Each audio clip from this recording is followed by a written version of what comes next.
How much does 1 million get you in retirement at age 60? What options are available if 1 million is not enough?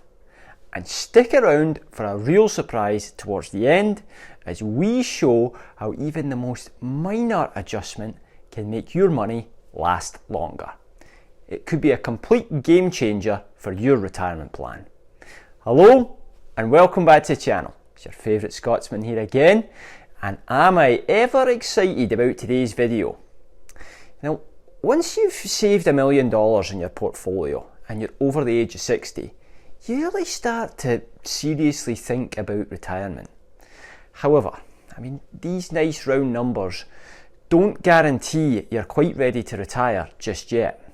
Today's video will pull back the cover and we're going to look at the real financial plan of a 60-year-old.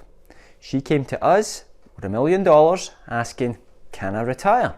And I'm going to show you exactly the guidance we gave her so you can apply it to your situation. For the purpose of this video, our name has been changed to Janet and the actual numbers have been slightly shifted just to protect confidential information, but this is a very real scenario that we see time and time again. So, you ready to see what $1 million looks like in retirement? Let's begin. We took Janet through an exercise to see if she can retire today, and if not, what simple options she has to make this a reality. Let's start by looking at Janet's assets. You can see here that Janet has $700,000 in RRSP, $100,000 in a TFSA, and $200,000 in a non-registered account. She's built up a bit of cash in an emergency fund, which will not include in the calculations, and she also owns her primary home. Janet's intention is to live in her home for as long as possible though, so we're not going to factor that into any calculations and instead leave it as a backup if Janet has to move into an assisted living facility in the future. So when you back out the value of the home, she's got about $1 million in her portfolio. Now, let's look at Janet's goals. Simply put, her goal was to retire now, or at least see what retiring now would look like. We illustrated what would happen to Janet if she retired at 60, wanting $5,000 per month to live on. At this point, Janet has already been through an exercise to figure out how much she needs to live comfortably. In addition to her savings, Janet has no pensions or other sources of income other than CPP and OAS. We will assume that Janet is eligible for 80% of the maximum CPP, which she elects to take at age 65 and also receives full OAS. So, those are the details. 60 years old, $1 million in investments, and she wants to be able to live on $5,000 a month throughout retirement. Let's dive into Janet's retirement scenario, starting with our first analysis. We based our calculations on a few key assumptions. A 5% investment return rate, which reflects a balanced investment strategy, an inflation rate of 2%, to keep our estimates realistic over time, and a life expectancy of 95, ensuring that Janet's funds last throughout her retirement years. Now, under these assumptions, Janet could expect to receive an after-tax, inflation-indexed annual income of $55,630 a year. This figure is crucial. It represents how much Janet can expect to receive each year, adjusted for inflation to maintain her purchasing power. However, there's a gap.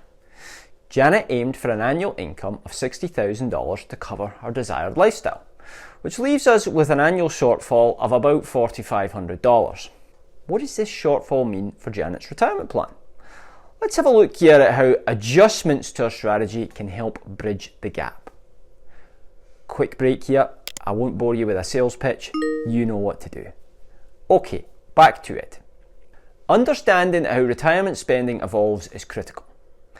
If you've tuned into our channel before, you're aware that expenses in retirement don't follow a straight line.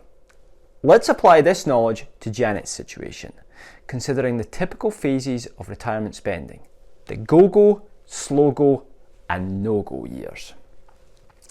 Initially, Janet, like many retirees, plans to be more active, During her go-go years, up to about age 75, she envisions spending $60,000 annually, capturing those dreams of travel and adventure.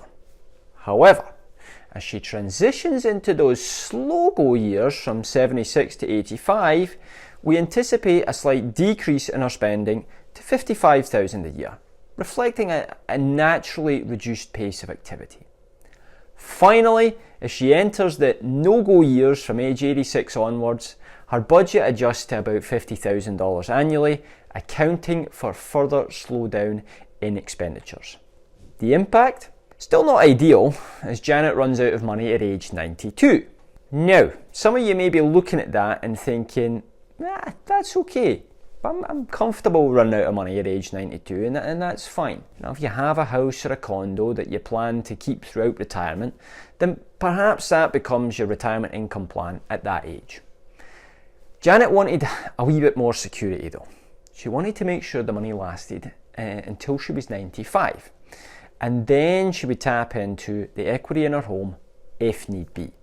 So, we ran the numbers again, using the $60,000 up to 75, the $55,000 to age 85, and then the sustainable income using the same assumptions from age 86 to 95, which, as you can see, turned out to be $43,760 a year to age 95. It was still not ideal, and a lot less than Janet was hoping for. So we're back to the drawing board. Here's the thing. You look at that graph that we just saw, and it seemed pretty hopeless. Seems like retirement is years away, or some major fundamental changes have to happen in regards to Janet's expectations. That's not the case though, as I want to show you.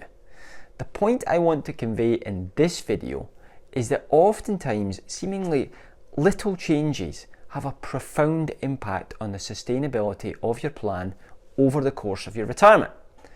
So, let's take a look at this. We are looking at what would happen under the exact assumptions we made. Retire today, live on $5,000 per month and have that adjusted for inflation, CPP and OAS at age 65. However, let's see what would change if we adjusted some of those assumptions. Well, for one, Janet came back and said, Chris, I actually really enjoy what I do. It's just the demands of what I'm doing they're getting a little stressful. I don't want work to totally consume my life and get in the way of travelling or spending time with the kids or grandkids. Janet decided she still wanted to work to some extent, maybe a little bit of consulting or part-time work until the age of 65. So we talked through what that might look like, and we said, okay, that might be $10,000 per year. You can see here from the numbers that Janet's part-time work of $10,000 a year for 5 years up to age 65 now has her retirement plan fully funded to provide $60,000 a year of spending from 60 to age 75, $55,000 to age 85, and then $50,000 to age 95. On top of that, it leaves about 15 grand left over as a wee bit of a buffer. Brilliant. But what other options could be available to make up the shortfall? Remember at the beginning, I told you that just even a minor adjustment could be a game changer for your retirement plan? Well, here it is. Janet felt comfortable with the part-time work option, but she wanted to know how much longer she would have to work full-time in order to retire fully. Drum roll please. 6 months. Yes, you heard that right. Just delaying retirement by 6 months after her 60th birthday allows Janet to reach her income target of $60,000 a year to age 75, $55,000 a year to age 85, and then $50,000 a year to age 95. We also looked at what would happen if Janet worked one more year, right up until her 61st birthday. Using the same income targets, this extends the lifespan of her plan right up until age 98. That is a huge difference. One more year of work added 6 years to Janet's retirement plan lifespan. 6 years. Today's journey with Janet illustrates a vital truth about retirement planning. It's not just the magnitude of your resources, but it's more your ability to adjust that's ultimately going to define your path. The daunting numbers become manageable when we embrace a bit of flexibility, whether that's extending work life, embracing part-time roles, or fine-tuning expenses. Retirees find success in personalised tweaks tailored to their unique situations rather than a one-size-fits-all formula.